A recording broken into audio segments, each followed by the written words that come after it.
وعلى إن الله يغفر ذنوبنا ويستر عيوبنا ويشفي قلوبنا تعالينا عليكم فتوحنا في الدين بيعلمنا الكتاب والرزق والتقوى والاستقامة ونكون سن خاتم في خير العافية إلى حضرة النبي. فاتحة.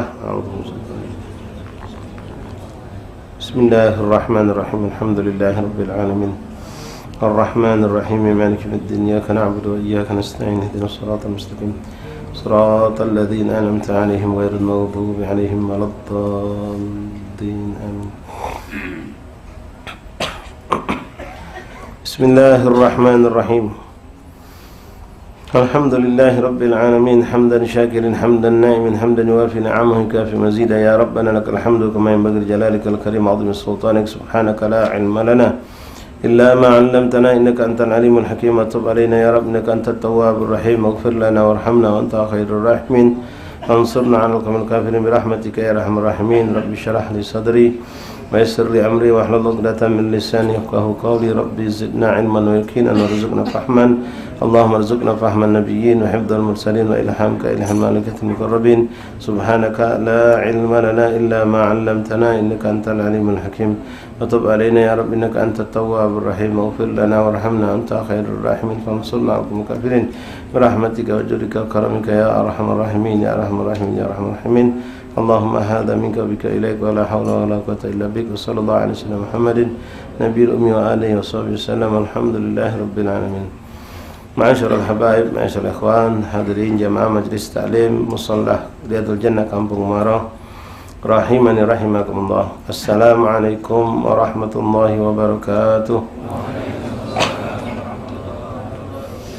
Alhamdulillah thumma alhamdulillah thumma alhamdulillah lakal hamdu syukra ya Rabbana. Bersyukur kepada Allah Subhanahu wa taala di malam yang ke-24 daripada bulan Safar Dhafarul Khair kembali kita dikumpulkan Allah Subhanahu wa taala malam Rabu akhir ya, malam Rabu akhir bulan Safar. Besok Rabu akhir bulan Safar. Hari besok sama hari ini sama. Besok sama lusa sama. Tidak ada satu hal yang berbeda Rabu akhir Safar dengan Rabu minggu kemarin sama Rabu yang akan datang. Ini yang harus kita perhatikan dan telah kami sampaikan, dan banyak asatidz sudah mengingatkan kita untuk jangan sampai kita termasuk orang-orang yang mempercayai hal-hal yang tidak boleh oleh Rasul untuk kita mempercayainya, tentang adanya keburukan pada bulan Safar, terlebih lagi di Rabu akhir bulan Safar. Mungkin sudah kami sampaikan kepada ikhwan antum di medsos banyak dapat kiriman-kiriman doa Rabu akhir doa. Intinya doa itu sebetulnya ya anjuran berdoa kapanpun boleh. Hari ini antum berdoa, besok antum berdoa, kemarin antum berdoa, lusa antum berdoa. Dan itu bukan berarti suatu isyarat menunjukkan kalau doa yang dikirimkan oleh guru-guru kita barangkali ya atau asatidz kita yang antum yakini memang mereka yang menyampaikan, mereka yang menyebarkan doa tersebut menunjukkan kalau besok adalah hari buruk yang harus kita cepat berdoa lalu berlindung kepada Allah. Tidak ya, kami sudah sampaikan berulang kali tidak ada hari Rabu akhir itu yang menjelaskan bahwasanya besok adalah hari yang akan banyak datang musibah dan bala. Tidak. Yang ada memang dalam riwayat itu pun bukan hadis yang sahih, bukan hadis yang kuat, cuma sebagian guru-guru kita, para sahabat kita mempercayai ini hadis karena dia juga bukan berarti menunjukkan hari itu Rabu akhir dari bala, yaitu dalam makna di situ menjelaskan Allah Subhanahu wa taala pada Rabu akhir bulan Safar menurunkan dengan jumlah sekian ratus ribu bala. Yang dimaksud di situ kata ulama bukan hari Rabu akhir itu akan terjadi sekian ratus ribu bala, tapi adalah Allah Subhanahu wa taala telah mentakdirkan telah menetapkan pada Rabu akhir Safar sekian ratus ribu bala itu untuk berlaku sepanjang setahun. Ketentuannya Allah tentukan, Allah tetapkan pada hari Rabu akhir bulan Safar. Kejadiannya kapan? Tergantung sesuai apa yang sudah dikehendaki Allah.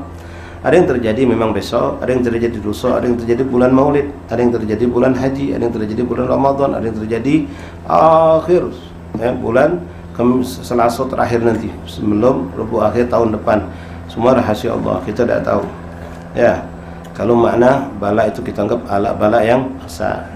Kalau makna bala dalam makna kecil, ya setiap hari bala itu di mana-mana terjadi. Orang kesandung kaki kena batu juga itu bala, antum kaki itu juga bala. Ya kalau kita maknai bala, ya setiap hari banyak bala dan musibah yang kita alami. Yang lebih mengerikan di sini yang kita khawatir dan kita berlindung kepada Allah itu bala yang sifatnya menimpa urusan agama kita. Ini yang harus kita lebih takutkan. Kalau besok pun seandainya ikhwani, bukan kita minta naudzubillah min dzalik, memang benar-benar ada bala, tapi bala itu sifatnya bala musibah alam misalnya, atau suatu kecelakaan dan lain-lain. Boleh jadi itu suatu karunia dari Allah untuk mengangkat derajat kita kalau kita ridha, untuk ngampuni dosa kita kalau kita ridha dengan bala dan cobaan tersebut. Nah, tapi yang lebih musibah, yang lebih besar bala itu kalau menimpa urusan agama kita.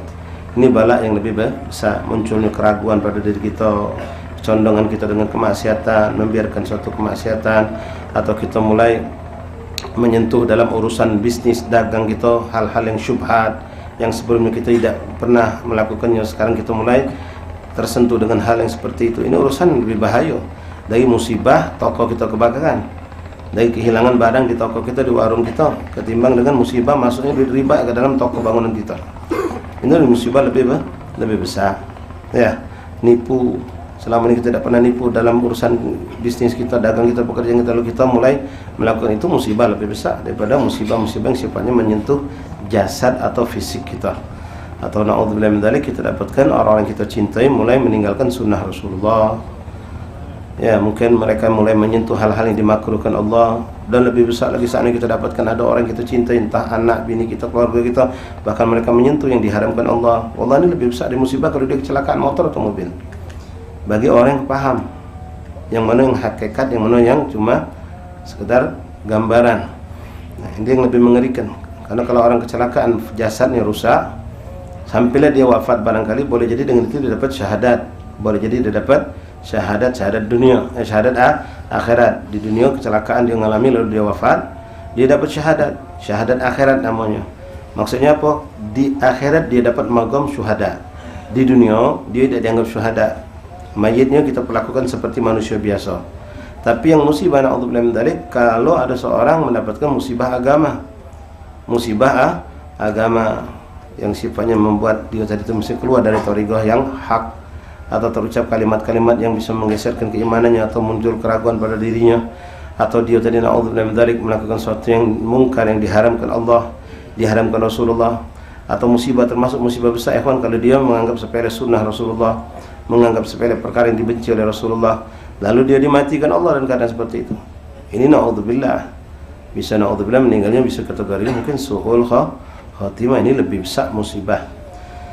Jadi kalau ada tadi ada Habib Ali juga nanya apa bacaan apa, ada amalan apa, ya kami sendiri tidak pernah diajarkan secara khusus untuk mengamalkan dan itu, walaupun ada amalan dan itu, takutnya khawatirnya ada sebagian orang masih menganggap dengan kita membuat amalan ini amalan itu, bacaan seakan-akan menguatkan image kalau hari besok itu memang adalah hari bala. Tapi kami tetap tidak mengatakan salah apa yang dilakukan oleh para asatidz kita yang mungkin menyebarkan doa itu untuk dibaca pada esok hari. Yang penting ikhwan, amalan yang paling penting adalah keyakinan antum kalau besok bukan hari baru, itu yang lebih dari amalan, segala amalan.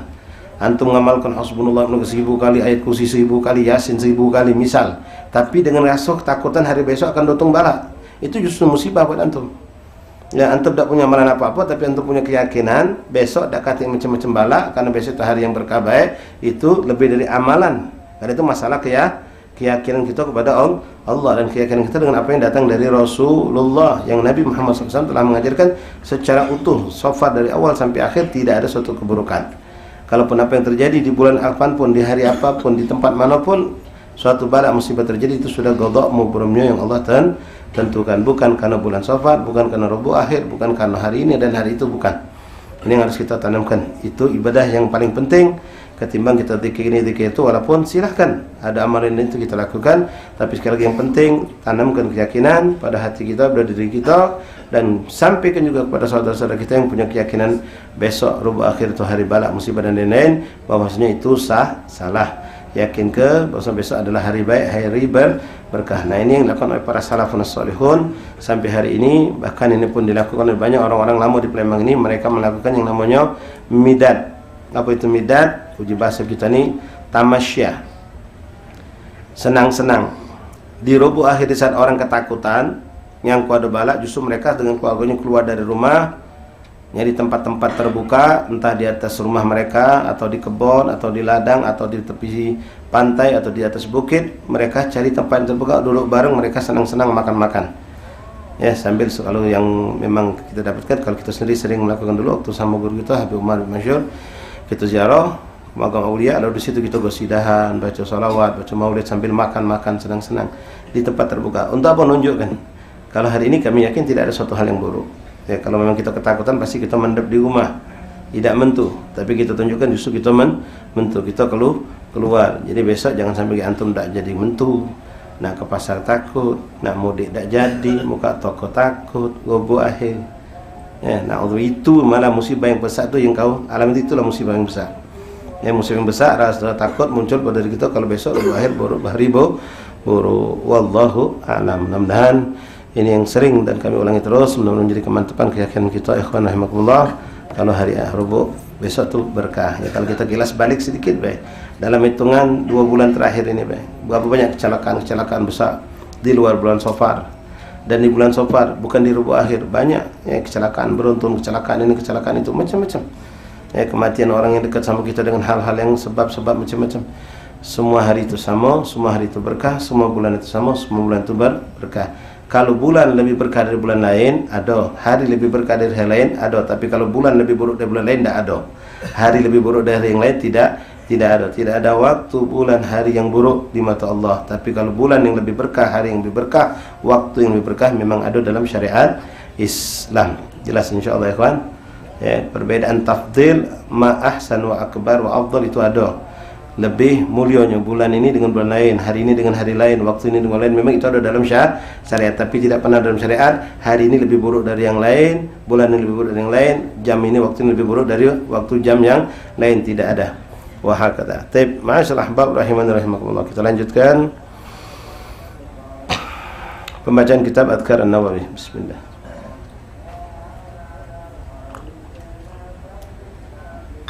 Tuh, dengar. Ya amanal khaifin, aminna miman akhaf. Ya amanal khaifin, salimna miman khaf. Ya munajjil khaifin, najina miman.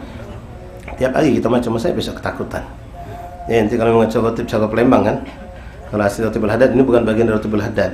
Ini bukan dari bagian Rotibul Haddad, tapi ditambahkan oleh Habaib, terutama di Palembang ini, menggabungkan beberapa zikir dari Rotibul atau Rotibul Haddad dimasukkan. Ya amanul khaifin, aminan man khaf. Ya amanul khaifin, wahai zat Allah, maksudnya zat yang memberikan keamanan untuk orang yang rasa ketakutan. Aminna mimman khaf, berikanlah kami keamanan dari rasa takut. Ya amanul khaifin, salimna mimman khaf. Wahai zat, ya Allah yang memberikan keamanan untuk orang yang ketakutan, selamatkan kami dari rasa takut. Yang munajjil khaifin, najina mimman khaf, yang menyelamatkan zat, yaitu Allah yang menyelamatkan orang dari ketakutan, selamatkan kami dari ketakutan. Tiap hari maco tapi masih takut biasa. Untuk apa? Ya, bodoh benar-benar. Ya aliman bihalqi, ya khabiran bihalqi. Ultu bina ya latif ya alim. Pahami makna zikir nikmat iman. Kalau antum paham makna zikir nikmat. Ya kita cuma melok ya latifam bihalqi, ya goyang balak, goyang-goyang bacaan tapi intinya tidak tahu. Alangkah indahnya kalau antum tahu artinya. Ala kulli hal. Bismillahirrahmanirrahim. Alhamdulillahirabbil alamin. Allahumma shalli wa sallim ala sayyidina Muhammad wa ala ali sayyidina Muhammad wa ala ali Ibrahim Allah taala wa nafa'ana fil fidarin amin.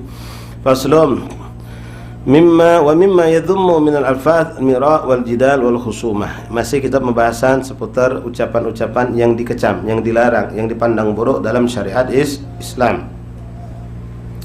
Imam Nawawi Ad-Damsyiki rahimahullah taala, pengarang kitab Adhkar, mengatakan kembali kepada kita, menyatakan bahwasanya wa mimma yadhummu minal alfaz, dan diantara yang tercelah dari ucapan-ucapan yang harus kita jaga diri kita jangan sampai melakukannya, al-mira' wal jidal wal khusumah. Mira' itu sama jidal mirip, berbantah-bantahan, tapi bedanya kalau mira' ini di sini jelaskan beliau ya. Qala al-Imam Abu Hamid Al-Ghazali radhiyallahu an, beliau menukil ucapan Imam Ghazali. Imam Ghazali mengatakan mira adalah ta'nuka fi kalamil ghair li idhari khilal fihi li ghairi gharadis siwa tahgir qailuhu wa idhar maziyataka alaihi. Na'udzubillah min dzalik. Mira itu ikhwan biasanya dilakukan oleh orang-orang yang memang hobi berdebat dan dia punya keyakinan pasti menang. dan dia punya rencana sudah untuk menjatuhkan orang itu depan orang banyak. Ini mira. Kalau jidal boleh jadi dalam satu hal yang baik, memang berbantahan untuk menentukan masalah hukum, khilaf, berdebat mereka itu banyak. Kadang-kadang bahkan sebagian pesantren itu menjadi salah satu yang mereka bikin dalam bahthul masail.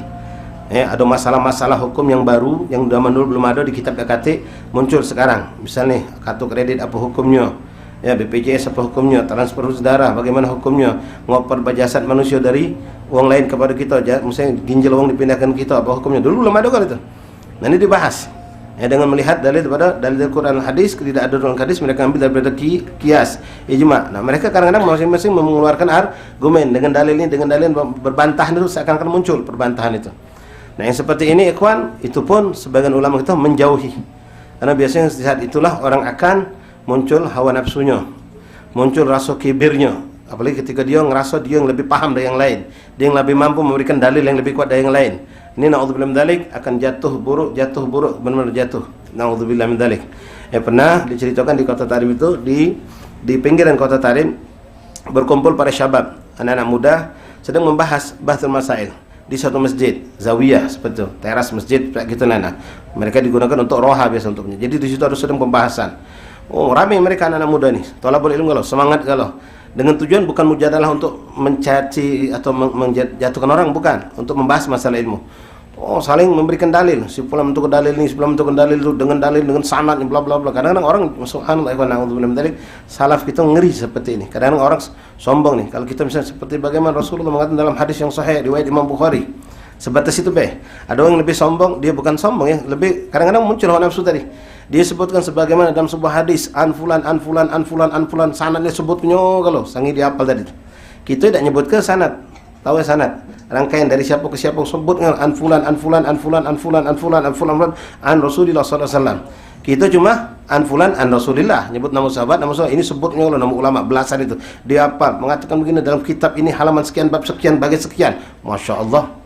Ya, dia tunjukkan kehebatan depan orang lain. Nah, na'udzubillah, kalau sudah macam itu jatuh dari mata Allah. Walaupun orang lain mungkin kagum, ngangkat kepala, ngangkat topi gitu, oh hebatnya. Tapi di mata Allah boleh jadi dia jatuh. Na'udzubillah min dzalik. Nah, kadang-kadang memang seperti itu. Jidal itu dalam mengatakan musyawarah, namanya mudzakarah. Cuma kesannya kayak jidal, ya. Tapi itu mudzakarah. Misalnya mudzakarah itu saling kesannya berdebat, mengeluarkan argumen, dalil segala macam untuk menentukan suatu perkara. Itu namanya bahthul masail. Dan istilah anak pesantren itu bahthul masail, membahas tentang permasalahan yang baru, yang belum ada di kitab, tapi ada di zaman kita sekarang. Yang macam uang nih, umroh, haji sekarang nih, hukum sholat di pesawat terbang apa hukumnya, itu dibahas. Zaman dulu kan tidak ada, ya. Zaman dulu tidak ada. Itu dibahas dengan dalil apa dalil, dengan token sah dan tidak sah alasannya apa, sah alasannya apa, mentok ke dalil kalau mereka. Kadang-kadang mentok. Ketika mentok sudah semua nahan diri. Ini masalah kita stopkan, tidak bisa diselesaikan. Kadang-kadang mereka bawa kepada gurunya yang lebih alim untuk menyelesaikan masalah itu. Nah, benar suatu hari terjadi membahas masalah ini, terjadi antara berapa orang anak muda kumpul. Mereka bahas soal, oh hebat, sampai kadang-kadang na'udzubillah keburukan jidal atau mudzakarah ini kalau tidak dibimbing, itu kadang-kadang keluar dari adab, keluar dari akhlak, ngangkat suara, teriak, nunjuk. Kadang-kadang begitu, oh tidak bisa, kau salah, oh langsung dia, semangat. Ini keluar dari adab, kalau belum seperti itu. Tapi mereka kadang-kadang emosional itu muncul, hawa nafsu muncul, apalagi misalnya pendapat dia tak dipatah ke wong, oh semakin panas ya, terus berbantahan ini. Nah, kadang-kadang keluar dari adab. Jadi pernah waktu itu ribut, mereka tahun ribut. Di belakang tiang ada seorang alim besar, Habib Abu Bakar bin Abdurrahman bin Syahab. Itu termasuk dikategorikan alamatul dunya minal mutaakhirin. Dia termasuk murid Habib Ali Habsyi, murid Habib Ali bin Abdullah bin Syahab bin kibar sholihin, punya kitab Diwan bin Syahab, dia punya kitab. Ilmunya luar biasa. Jadi beliau duduk di belakang tiang, dia dengar kebaya budak-budak muda tuan-tuan hebat, sudah lama pembahasan tadi, sudah selesai, sikok nyingok. Ada Habib Abu Bakar di belakang. Pas dengar ada Habib Bakar, mereka langsung dah kelemahan kalau.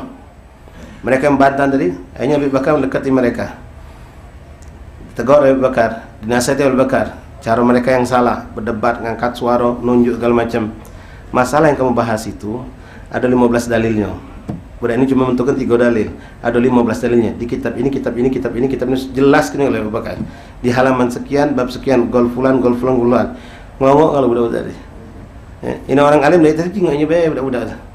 Nah, itu mudzakarah, tapi jadinya malah mujadalah. Mudzakarah itu memang suatu sistem yang kita pakai untuk mencerdaskan santri, ya, mengolah kepandaian mereka untuk bisa berargumen dengan cara tapi berdasarkan dalil-dalil. Nah, ikhwan rahimakumullah, di sini ada miro. Nah, miro ini bentuknya seperti mujadalah, tapi dengan tujuan bukan mencari yang hak atau batil, menunjukkan yang hak, batil atau batil, bukan. Bukan pula untuk mencari suatu hukum yang bisa manfaat untuk umat, tapi tujuannya sekadar untuk menunjukkan aku ini lebih hebat dan bisa menjatuhkan orang itu. Ini kadang-kadang memang terjadi antara orang yang berseberangan akidah atau berseberangan madhab. Misal, ada orang, misalnya budak masih muda katakanlah, baru jadi ustadz, baru jadi ulama, dia menyampaikanlah bla bla bla bla bla bla. Ternyata penyampaian ini memang benar, tapi bukan pendapat yang kuat. Nah, seharusnya kalau memang ada orang yang lebih senior pengen ngelurus ke budak ini, disepikan, didodoi, dijelaskan. Tapi tidak, orang itu menegur ini anak di depan forum banyak dan dia katakan kau tuh salah. Ya, kau tuh salah, dikatakannya salah. Yang kau omong itu macam ini macam bla bla, dijelasnya depan orang banyak. Sehingga nampaklah kesalahan tadi itu.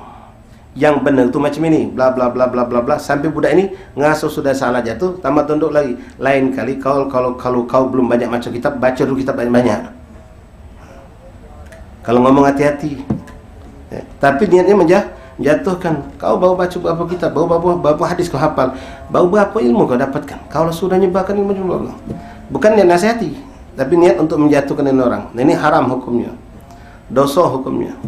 Ya, termasuklah kita kalau memang kita misalnya dengan orang yang berseberangan sama kita, ya, bukan seberangan dulu, bukan, ya, berseberangan akidah, misalnya ketemu orang Wahabi, ketemu orang Salafi, ya, kita kalau berdebat sama dia, kalau antum tidak punya dalil, tidak punya suatu dalil akli setelah akal atau secara nagli, mending mundur, tidak usah diajak berdebat, takut antum malah nanti terpengaruh dengan mereka. Tapi kalau antum punya dalil, punya apa, boleh antum sampaikan itu. Tapi sekedar untuk menunjukkan yang hak adalah hak, yang batil adalah batil. Bukan untuk kita memalukan dia.